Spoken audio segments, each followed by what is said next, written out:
আসসালামু আলাইকুম এভরিওয়ান। পর্তুগালের সর্বশেষ প্রেসিডেন্ট নির্বাচনের ফলাফল।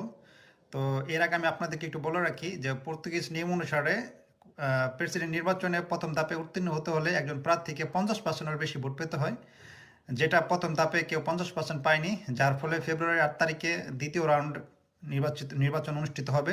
তো প্রথম রাউন্ডে কে কত পার্সেন্ট ভোট পেলো আপনাদের সাথে একটু শেয়ার করি।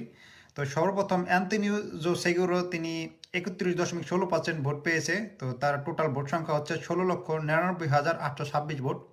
অপরদিকে সেগা পার্টির যে প্রেসিডেন্ট এন্দ্রে ভেন্তুরা তিনি ভোট পেয়েছেন হচ্ছে 23.39%। মোট ভোট সংখ্যা হচ্ছে 12,76,113 ভোট।